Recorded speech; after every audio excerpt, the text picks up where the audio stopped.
if you're out of line. I'm in charge. Don't know why they put me in charge, but I am. Okay, gives me, oh wait, I got a VIP list I had up here. Oh, here it is. I'll tell you what, we're going to skip the VIPs and I'll do them later if we have time. Everybody that's a VIP, raise your hand. Look at all of us here. Thank you very much. I noticed some of you didn't raise your hand. I'll get you later. Okay, it gives me great pleasure at this time to introduce Stephen Knight. I don't have a bio on him. I'm going to just give him the mic.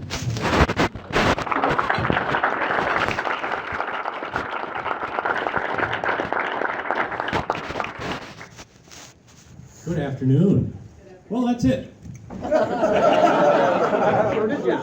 Okay, so we're going to go through a couple things. You know, obviously, if you're doing the State of the Nation, it's you could talk for 6 or 7 hours on what's happening across the globe, what's happening here domestically. So we've kind of just broken it down into a couple areas that we think fits what people are thinking about and some of the issues that are happening out there, plus what fits into my committee assignments. So I do sit on Armed Services. In Armed Services, I sit on 3 committees. One is Tactical Air and Land, so that fits all the fighters. One is Sea Power, that fits all of your subs and ships and your bombers. Please don't ask me why bombers got on Sea Power, but they did, so we're on that too. And then the other one is Military Personnel, which encompasses a whole lot. We really delve into military personnel quite a bit because it takes care of your services, like a military or a BX, and all the things that might happen on a base. So if you go out to Edwards Air Force Base, when you're there, you're there. And if you need to go to a grocery store, like a commissary, you might be 20 to 25 miles away from a grocery store. So if you took the commissaries away, then you might have a young airman that gets stationed out at Edwards and has a 19-year-old wife that may now have a young child and no car and no way to move around, and they find themselves saying, well, I can't get to a grocery store. So it's very important that we keep those services like a commissary at bases. The second is science, space, and technology. That fits a lot of things. It fits what's happening here locally, and it fits what's happening in schools.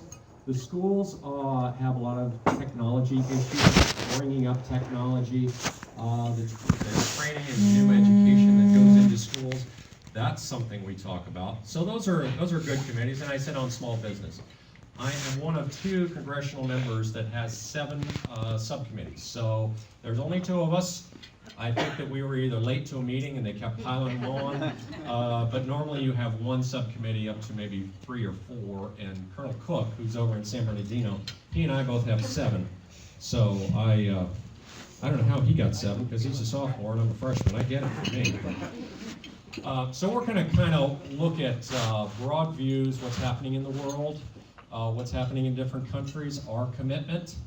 And again, we will stay very broad. So every day I'm in Congress, I will go into the SCIF, which is our kind of our safe. They go in, they lock us in there, take everything away from us, and they talk about top secret and confidential things. None of that I can talk to anyone about. I can't walk out of the SCIF and talk to another congressional member. So that's just for me as an armed service member. And that kind of gives us a bigger view or a tighter view of what's happening in the world. But what we'll talk about is broad views and what we're doing and what we should be doing. Just my opinion. Okay. So our PowerPoint is very basic because I don't want you sitting there reading a whole lot of things. But when we're talking about national security, we are talking about Syria, we are talking about ISIS, we are talking about what's happening in the Middle East, and then we're talking about maybe the big players like China and Russia. So we'll delve into that a little bit. Syria, if you haven't watched the news or if you've lived in a cave for the last year, has been one of the hotbeds of our activity and Russia's activity and many other folks in the area's activity. So I'm going to go into my opinion a little bit as we kind of delve into Syria, but I'm also going to talk about what we're doing there. So the NDAA is the National Defense Authorization Act. That has not been signed this year. first time in 54 years. We will get President Obama to understand why that is a bad thing, and he will sign that come lame duck. But right now we don't have a National Defense Authorization Act, and that means that we don't have a mechanism to pay our military, to buy the equipment, to make sure that when we are getting things that are going to help the allies, like a ballistic missile defense system like Aegis Ashore, then we are doing that, and that all comes out of the National Defense Authorization Act. It's about $610 billion that we spend every year, and like I said, first time in 54 years it hasn't been signed this late in the year, and it's just a couple little issues. I think the President thinks they're big issues, but he's going to sign that, and we will be moving forward with the NDAA. In the NDAA for this area, we talked about the B-21, the new bomber that's going to be built in part here in Palmdale. We talk about the Triton system that is built right here at Plant 42. Of course, we talk about F-35, again, built in part over here in Plant 42. And all of the other systems that we either build here or test either here or out at Edwards Air Force Base, China Lake, those kinds of connections. So the NDAA is extremely important to keep that mechanism moving forward. So in the NDAA, we have supported the request to train and equip appropriately vetted moderate Syrian forces, but requires funds to be dispersed through the reprogramming process to maximize congressional oversight. In other words, we have to be involved in this. If we're going to do this, Congress has to be involved, and you can't just set it, let it go, and not do anything after. The Secretary of Defense must also certify that there are enough U.S. forces deployed in the region to support the strategy for Syria and a plan to retake and hold the ISIS stronghold of Raqqa. So if we don't do that, then we are continuing to let the vacuum happen and bad players be involved. So there's two strategies we can involve. We could leave. We could just leave Syria. We could leave that area and be a much more outside of the realm player. That allows a lot of bad things to happen. And if America's not involved, they will happen. You've all watched the news, you all know what Russia's doing. If you read some of these things that you think that Russia is bombing ISIS, please don't read those things. Please go to a better news source. About 70 to 80% of those bombings are hitting the opposition forces, which we are trying to help. They are hitting women and children and civilians, and that is a strategy that Russia is employing that we should be very involved in stopping or being that force that's there to make sure that they know this is not something we would stand by. Right now, we're trying to figure that out. The President has had several meetings with his advisors. Armed Services has had many meetings, and the generals have had many meetings. General Dunford is the Joint Chiefs chief, and he just had a meeting with 50 generals to try and figure out what do we do in Syria to make an impact and to maybe stop what's happening there. So, ISIS is still a problem, but we are beating it back. And as we speak, over this last week, we've had many American military working with the Iraqi forces to retake Mosul. And that is the largest city there that we think would be the biggest stronghold of ISIS. And by doing that, we are dramatically impacting their ability to move. And I know that this all gets a little bit redundant, but it won't here in a minute. It'll get really exciting. What we are doing is the Iraqi forces are doing this. They are beating it back. We want them to do that. We have trained them to do that. We can give support. We have Apache helicopters there that are being used by the, in concert with the Iraqi forces. So we do have military there, but on a very limited scale. The Iraqi forces have to do this, and that's what they've been trained. That's why we've been over there. It should happen. Generally speaking, there's a greater struggle between Sunni Gulf states led by Saudi Arabia and Shia Iran.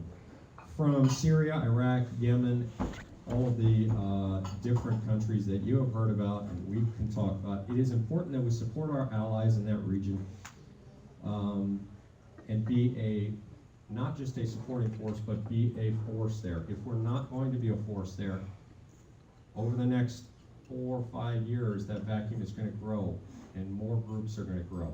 And like I tell people all the time, it is much better to fight an away game than to have things happen in our country. So that's why we're so involved. Okay, so let's go back. Everybody's seen it. This morning I was over at Northrop. We were touring over there. I do that periodically, either with Northrop or Lockheed or many of the subcontractors here, because we want to know what's happening, what do you need, what's happening for our economy here. Are we hiring jobs? Are there going to be more and more of this coming? For all of us who've lived out here a long time, we can remember the B1 ramp when they were just hiring and hiring and hiring out of the B1. Before that, Mayor Ledford was a big part of the L1011, and that was a big ramp up. Before that, the F5. So we can go to these ramp ups all the time. We haven't seen this in a very long time, of what you're going to see with the new bomber and the continuing growth of F-35 program. That means good paying jobs for us. If you don't think aerospace is still a life's blood for us and for Southern California, then you're wrong. It is. It is absolutely a life's blood for us. So these two programs we kind of put up there. F-35 is still growing.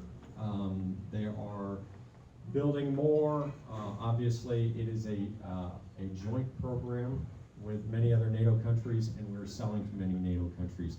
B-21 is the new bomber, which will do a lot of the things that we want a bomber to do. Be able to go further into the fight undetected, keep our airmen a lot safer, and take over some of the issues that old bombers like the B-52, old bombers like the B-52 are doing today, and at some point phase out the B-1 and the B-2 and just have a B-21 fleet. That's years and years down the line, but that's absolutely what we want. So here's where it gets really exciting. We're going to just transition just real quickly, and then we'll go back to China and Russia. The future of flight. So we were involved this last year in talking about what flight should be. Now, out here, we've done a lot of airplanes. We've done a lot of testing out at Edwards. But it has gone from the 40s, 50s, and 60s like this to kind of a blip, a jump, a blip. It's kind of going like that. We want it to be, let's do a program, let's collect the data, let's move that data into a new program that can help all of us. That's why we have written a bill that talks about this, and it talks about what we should be doing. So, many of you, because I've seen you in Washington, D.C., have flown across this country. It takes about 4 hours and 32 minutes, not that I know that, to go that way. To come back, it's going to take you a little bit more than 5 hours. Some days it takes you quite a bit more than 5 hours. So we would like to see some of this data turn into something that we can use. That's why a low boom supersonic demonstrator would be the first thing that we want. So if an airplane flies over right now 30,000 feet and breaks this, the sound barrier, it is going to rattle the table. We've all heard it about 100 times. My father used to break our windows out at Edwards and then wonder why they were broken. With a low boom supersonic demonstrator, they could fly over our heads right now at 30 or 40,000 feet, and it would be a very low hum. In fact, if a couple of us were talking in the room, you wouldn't know it. And so that's a great thing. So then we go to the FAA, who have restricted this type of flight since 1973, and we say, hey, look, we're not scaring the cows. The kids in school don't even know these airplanes are flying over. Can we change this? And they said, yes, we can change it. We give it to the private sector and people like Northrop and Boeing and Lockheed and Gulfstream. And all of those companies say, we can probably make money off this. And they build an airplane. And they start flying over at Mach 1.8 across the country. That means we fly from LA to Washington in about 2 hours. I am not doing this for me, but it would help. But that changes everything, doesn't it? It changes tourism, it changes business, it changes everything. Now, a business person could get on a flight at 6 o'clock in the morning in LA, even with the time change, and get there for lunch, have a lunch with a group of investors, and be back for dinner.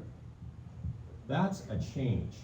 It also changes when people say, golly, I don't want to sit on an airplane 5 hours just to go to New York City.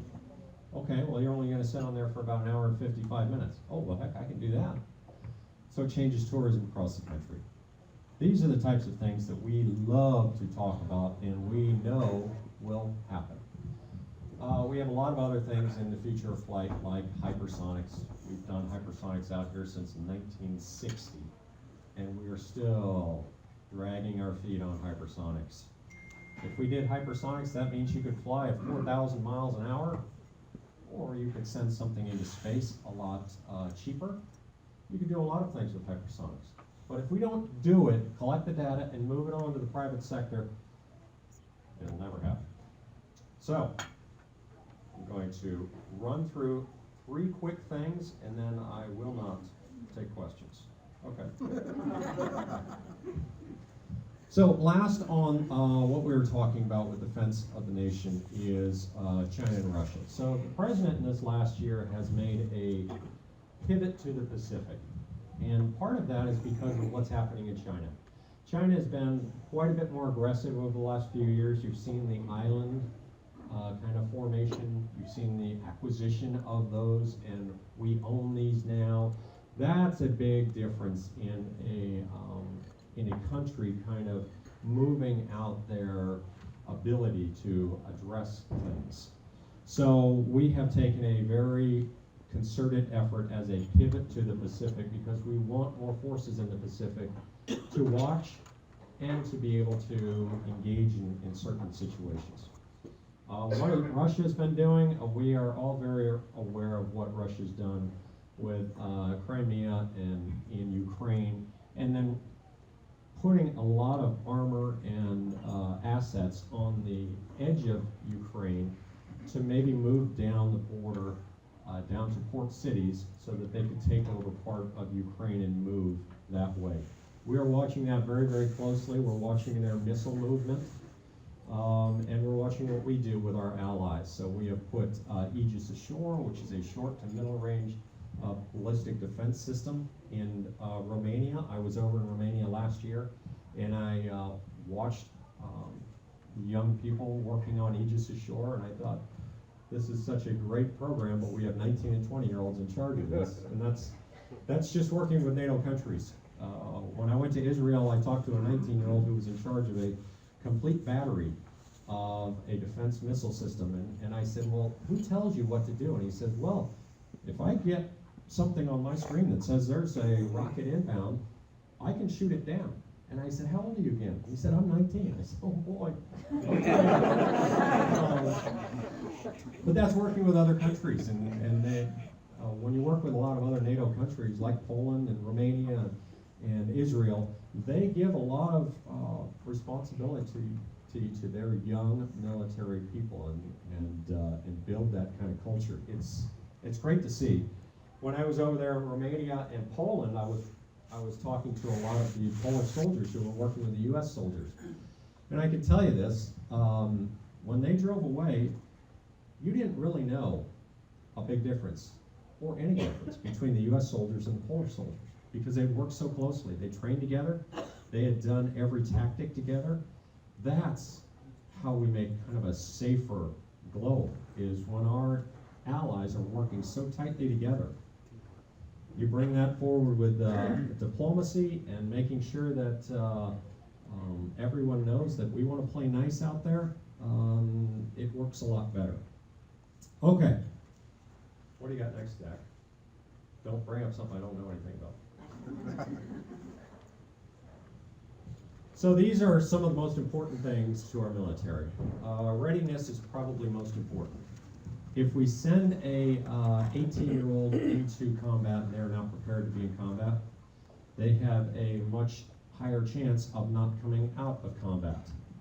So our number one goal is to make sure that if we do have to use our military, that our military is trained and our military has the best equipment, because we don't want to fight fair.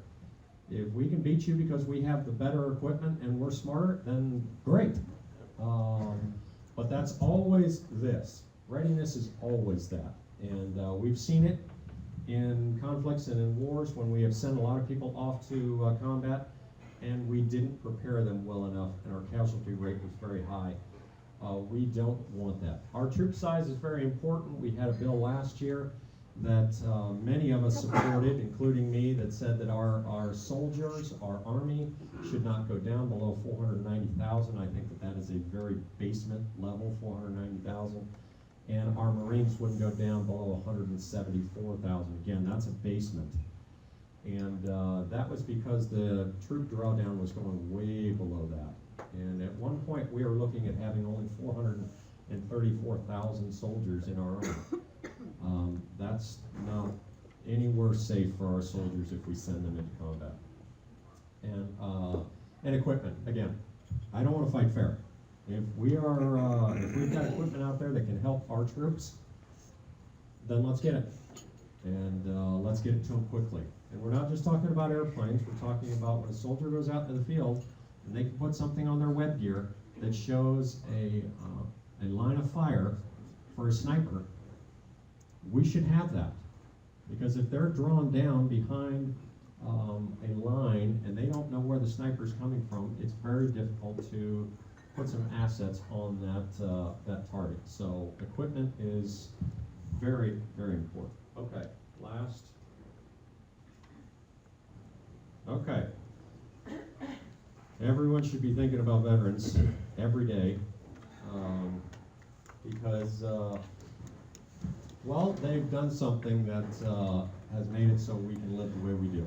And they have protected us. They have put on the uniform and jumped into a place where not very nice, or they have been asked to do something that might not be very nice. When they come back, our VA better be better. And so this is just my opinion again. It's the right one, but it's just my opinion. The VA has lost their mission.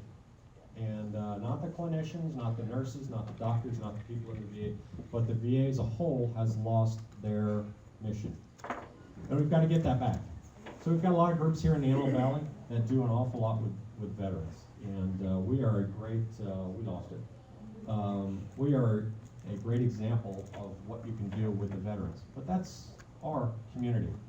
We want that all the way across the board. So funding programs is a very important thing. It's normally right there. I think I can do it.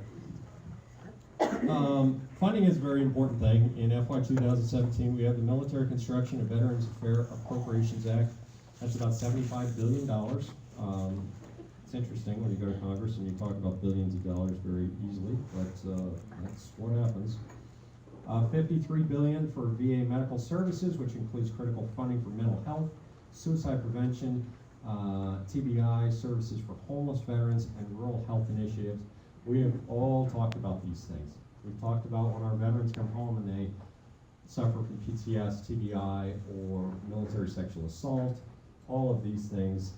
Why can't we do more? Well, part of that is money. And part of that is doing things a little better than we have been doing them.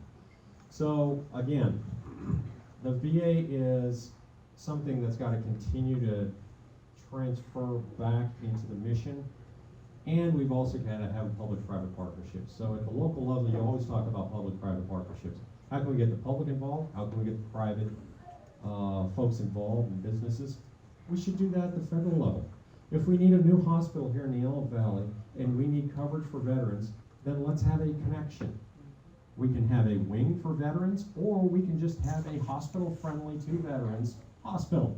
That means that everyone can use the hospital, but we have services there for veterans specifically. That is the way we should do it, because if we continue to just say, well, we need a veterans hospital out there, and we build that hospital for veterans, I can guarantee you we are not going to fix this problem. You have to have the private sector and the communities involved. Like I said, there's nobody that I've seen that does things like the Antelope Valley. So why wouldn't we want to be involved? We would. So that's what I say we should be doing. We're building a VA hospital in Colorado. If you haven't read about this, it is the biggest boondoggle in the world. It's supposed to be about $700 million. It's going to be $1.6 billion. Yep. Oh, yep. So we brought the VA administration into Armed Services. I don't sit on the VA, but Armed Services said, you know what, we got to talk to you. And it got to me, I'm a freshman, and there's 63 of us, so it takes a while to get down to the freshmen. Finally, it got to me, and I said, well, I only have 2 questions. Who got fired, and what policies were changed? That's all I want to know. I don't care about all the other stuff. And they said, well, we haven't fired anybody, and it's getting better. That was their answer. So please don't tell me it's getting better. Please tell me how you're going to make it better. And $1.6 billion when it was supposed to be $700 million, in my calculation, is fireable offense. And so we had to pass something in Congress allowing us to do that. That's one of the screwy things in Congress. But so we passed a piece of legislation. We are now firing people in the VA for doing things like that. Please don't talk about it was a struggling vote on the floor when a lot of us vets were sitting around going, this is really what Congress is supposed to do? Shouldn't they, just say, hey, look, you screwed that up, I'm sorry, you gotta go. Private industry, I can guarantee if you were more than 100% overrun, and unless you were somebody's brother, you were probably not going to keep your job. And then the last thing, if we're going to convert the VA into new and innovative things, then we have to have ideas. You've seen my bill. That's one idea of getting more innovative services for people who have PTS, TBI, military sexual assault.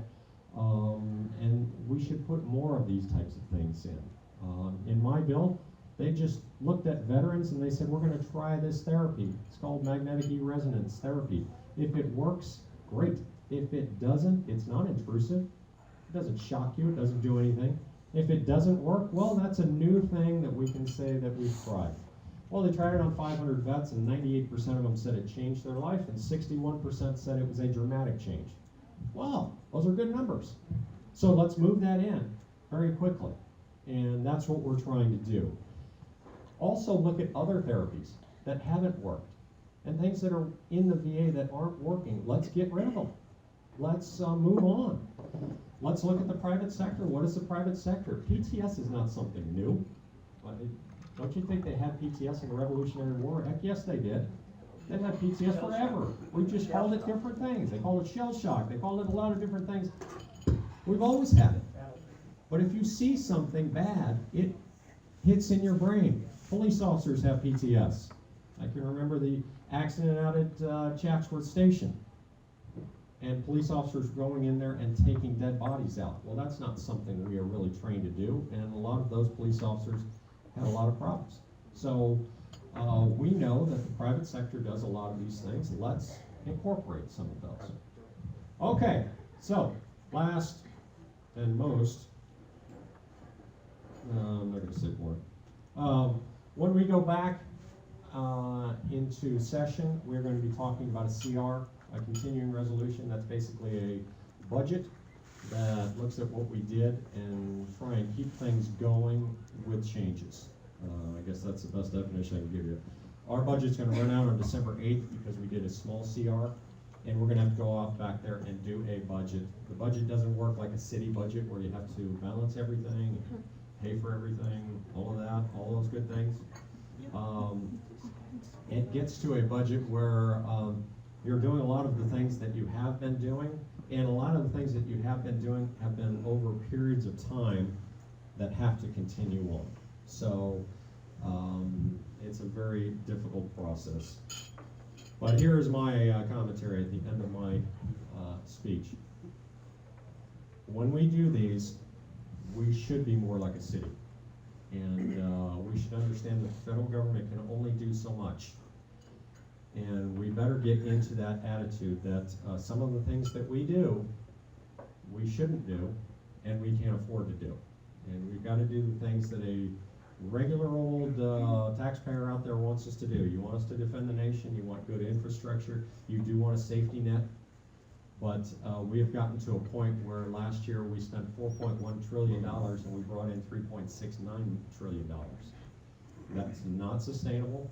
We cannot keep doing that. So the last section that we don't have up is about debt deficit, and we've got to do that. Deficit's got to go down to zero. We do have to start making payments on the debt. Those are things that we're not giving to our children. They're ours. They are ours. They are coming to our front door or to a theater near you very soon. So those are all things that we should work on in concert with what we do, whether it be defense or our safety net or all of those things that happen. The last thing we didn't talk about is our mandatory spending. That's our Social Security, that's Medicare, that's payment on the debt, all of those. We've got to make sure that those are continuing.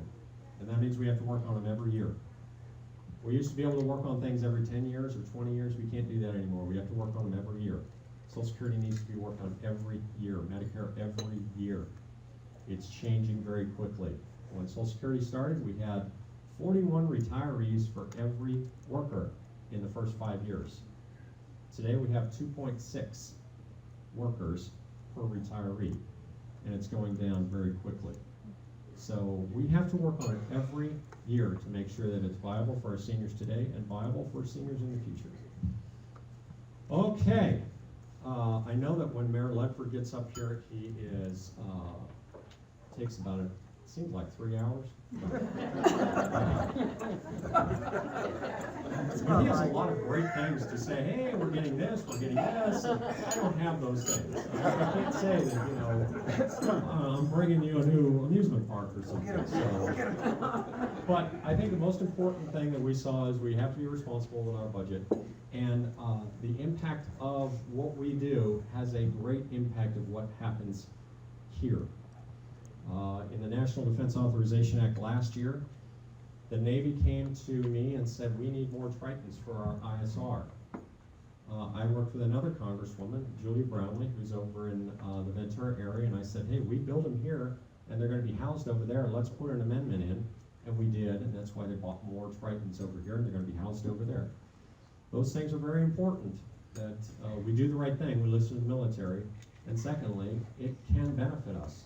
They have to hire more people, they create more jobs, and the military gets what they need. We are not going, we don't just stand up and say, hey, if we built more Tritons out here, we could hire more jobs. No, the military has to say, we need it for our mission. That is the first thing, and then we can work with it.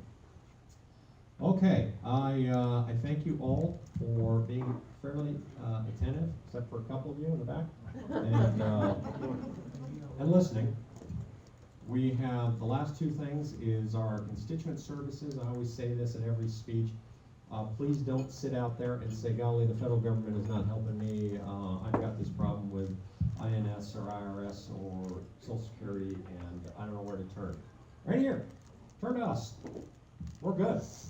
Lisa Moulton's up here, Chris Ward is up here. I've even brought Zach Wall from Washington, D.C. He is a transplant in Washington, D.C. He went to West Coast Baptist and Lancaster. So that's what we like to do. But that's what every office in Congress should do, is make sure that we are working on constituent services. Last thing, and this is always, I always bring this up, if you have a young man or woman who wants to be in the military and go to our academies, a sophomore or a junior, if they are a senior, it's really difficult, or, yeah, that's a good face, Lisa. It gets to the point where, boy, it's tough for us to get the seniors in. I always get seniors that call me every day or every year and say, well, yeah, I'm a senior this year and I want to go to the academies. And I said, well, that's great. But it takes a while to get through the process, and it takes about 3 to 4 months, I think, from when we get your application in to go into the interview process to get you appointed. And last year we did 16. This year we hope to break that record. We only had 4 last year. We stole 12 from other congressional members that weren't watching. And I have a friend who's a SEAL, and he's the only congressman in Montana. And he told me one day, he goes, I don't think I have that many qualified people to go to the academies. And I said, we do. So, some of the people that went to the academies last year were Montana people. They were just living here. So, please do that. So far, we have 61 applications in. We hope to get as many as we can, and then it's up to them. It's up to them to show us your grades, show us your SATs, knock them dead in the interview process, and then go on to one of our academies. And the last thing I tell them is, hey, you are no longer special. Because when you enter the academy, everybody's a 4.0. Everybody's a captain of the football team. Everybody's this and that. You are no longer special. So you are starting at the cream of the crop, and now it's go time. Show what you can do. Okay, thank you very much. Thanks to the chamber.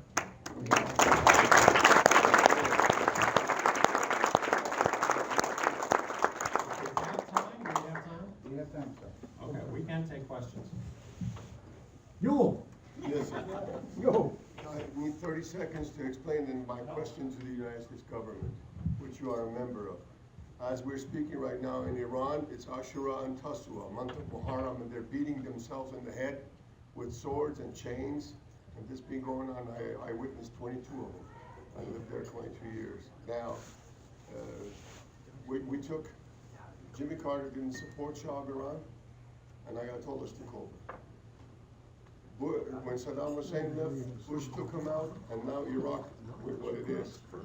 And in Egypt, Obama didn't support Hosni Mubarak, and of course didn't support in Benghazi, in Libya, what's his name? Omar Gaddafi.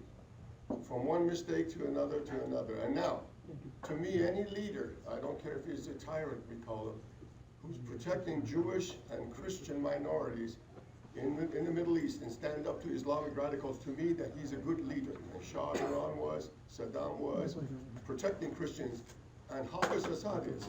Assad's father was. I know for the past 45, 50 years, all the Christians in Syria, Assad went to their churches and protected them. Now, and he also was the enemy number one of Islamic radicals. What is our problem with the United States government? Why do we want to take him out? Well, I don't know that we want to take him out. I think that some people say we want to take out Assad because of many of the things that he has done. But I don't think that we want to take him out. The fact is that Russia has gotten such a now a movement in that part of the world, and we think that they're going to have a tactical hold there. And that's what bothers us the most, is that if Russia is going to continue to have a tactical hold in that area, which could turn into a strategic hold, then we have to be involved. We have to have relationships with Russia. We have to talk to them.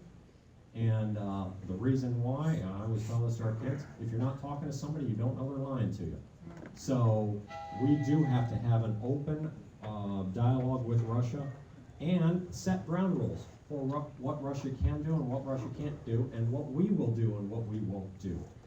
But right now, with talks being off and on and then off, it makes it very difficult for us to understand what their objectives are. Now, I agree with you. I think the Middle East has been a difficult at best situation for 1,000 years. I think it's going to be a difficult at best situation for our lifetimes, many more lifetimes. But Russia, their abilities, it cannot be just left. And that's why we're so involved. They're new players. They just got there recently. Yep, But they are new we've players. been knocking Assad and his government out for the past 20 years.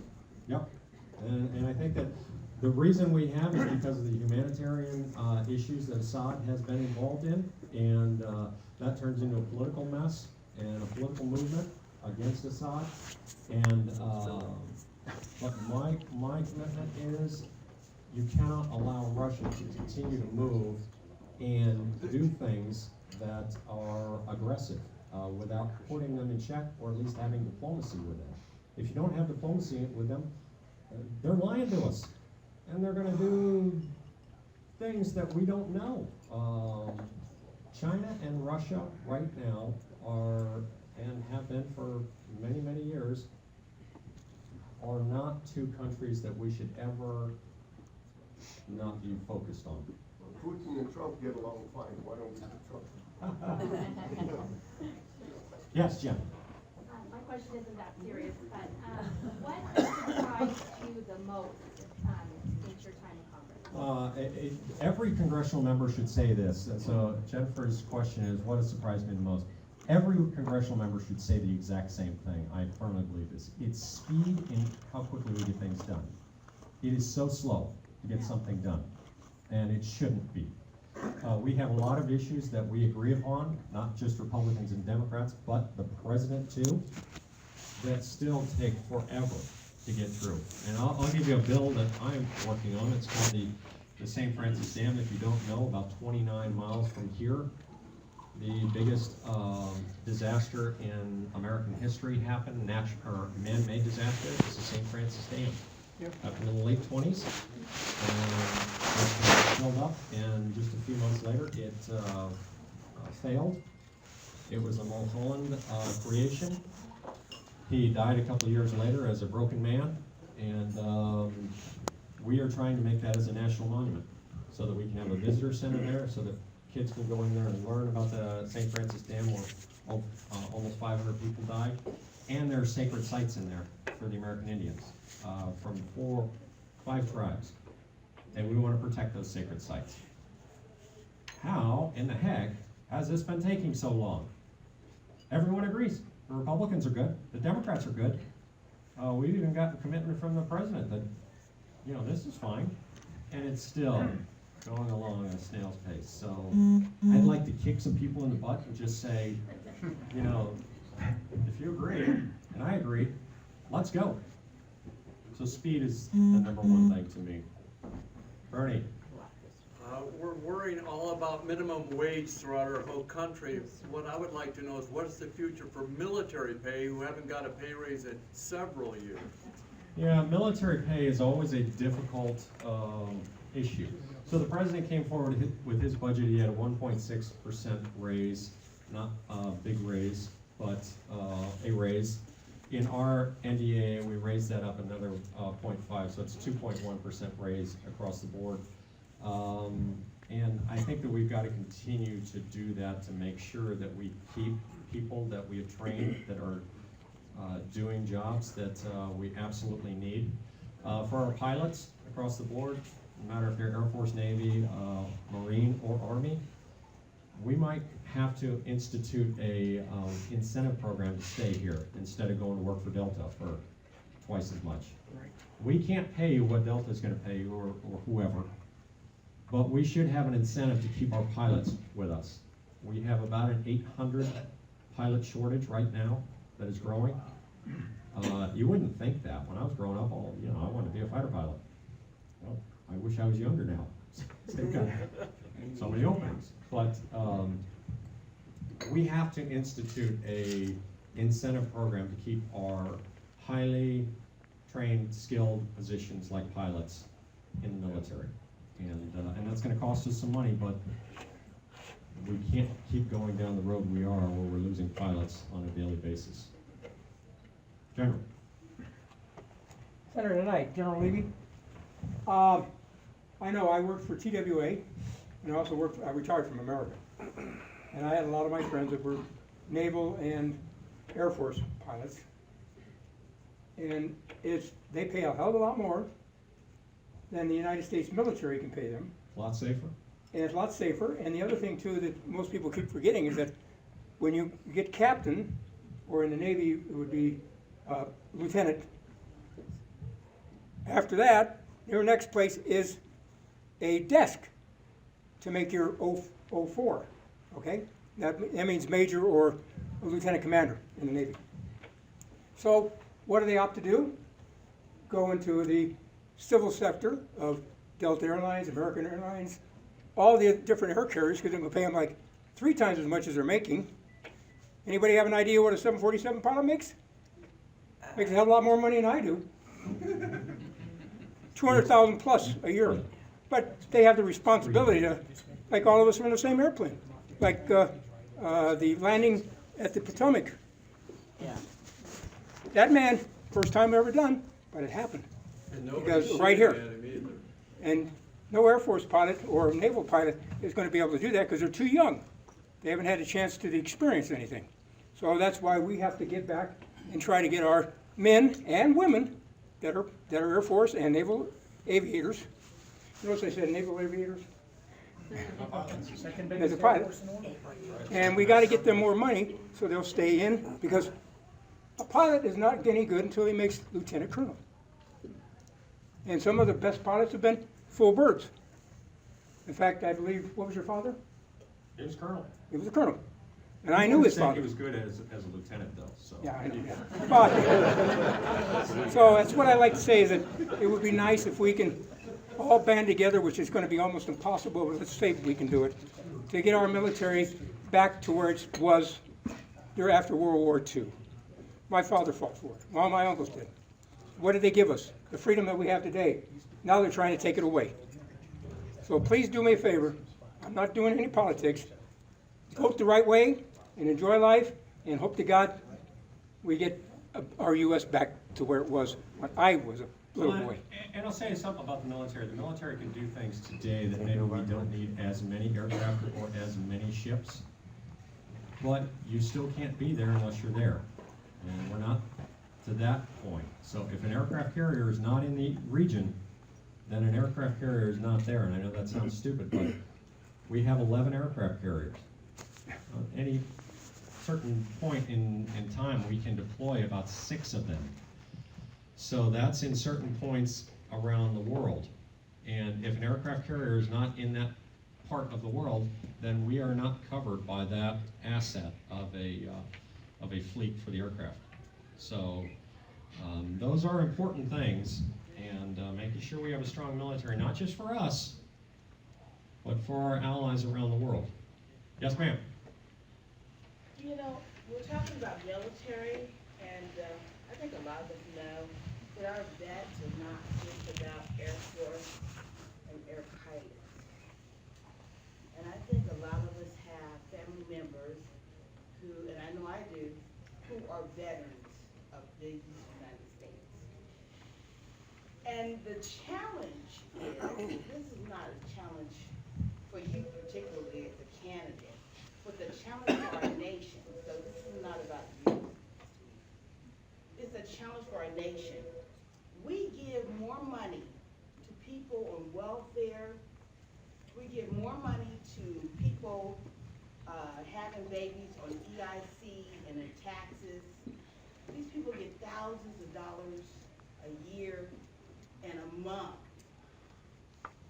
And I have a heart for veterans because a lot of my family members are vets, not just air pilots, You're right. Army, Navy, Marines. Let's be clear, all of our veterans in these United States are not being taken care of, as well as the people who haven't done much of anything. And I'm a Republican. Thank you. We haven't done much of anything. We haven't done much of anything for this nation. We give those people food stamps, HUD, money. There is a question. What is it? Here's the question. Somebody asked for, who asked for the question? Well, there is a Yeah. That's okay, you just talk. Who, thank you, baby. What are we doing as a nation to take care of our men who come back mentally ill, who come back mentally damaged, who come back drug deficient because they have maimed and killed and seen things that some of us would never ever want to see. Okay, This so- is what's happening to our veterans. And when they come back, they're not ready to go work for TWA because they have had to kill 100 people. Some of the things we never want to see. So I think the most important. So what are we doing? The question is, what can we do to protect our veterans at least the same level for just food stamps and welfare and HUD? I'm a Republican. Okay, well, I think that the main thing is that we take care of our veterans when they come home. Whether they have been injured in battle or whether they are just leaving the military. We've started something this last year, which is a veterans portal on our website. And I think a lot of other congressional members will copy this. But it is up-to-date information for veterans when they come home. So if you come home, and like when I discharged from the Army and my dad said, well, you were a tank mechanic, that's a great skill that you can use out in the real world. He was kidding. But what I wanted to do was go to school and then, have a job and things like that. And so what we've done on our portal is put up-to-date information about schools, up-to-date information about medical care, including mental health, and up-to-date information about employment type of things. So I think that that's the first, but you've got to understand, we've got about, Judy, you'll probably correct me, but there's about 14 groups in this valley that work for veterans on veteran issues. That comes all the way from mental health to trying to get them into schooling, to trying to make sure that they know that, hey, we are here for them. That's why I always tout the Antelope Valley. I say we can always do more. We can. This is a great place. And we think of our vets often. I mean, not just on Veterans Day and not just on Memorial Day. We think of them every day. So I would say that this is a great valley to make sure that we are kind of a voice for veterans. But we can do a lot more. That's why passing that building in Congress about mental health is a part. Passing mental health at the state level is a part. New and innovative ideas from cities about how to help veterans that are out there that have found themselves homeless or are in despair and don't think that they have a place to turn, and then maybe they turn toward suicide. Cities are doing that. Right here in the city of Palmdale, they are doing that, and in great numbers. So, yes, sir. Last question, by the way. Thank you, sir. You are in charge. Quick question. I had a meeting this morning with the Antelope Valley Blue Star Mothers. Yes. And one of the things that they brought to my attention was the disconnect out here in the Antelope Valley about services for parents of people that are currently in the military. Their sons and daughters are deployed already. And there are services for parents of kids that are actively serving across the nation, but there are very few services out here that they can plug into that allow mothers and fathers that have children currently deployed to come together and be able to support and network with each other in an effective manner as it's being done in other communities across the nation. So their question was, how do we bring those support systems and those services more effectively out here to the Antelope Valley? Okay, so our Blue Star parents are obviously one of our assets that we want to make sure that they have the support. If your daughter or son has gone into combat and maybe you don't know who they are, and maybe they're been away for a very long time, that is a stressful situation, not just for a spouse, but for parents. There's no doubt about that. And we don't want any more Gold Star parents. So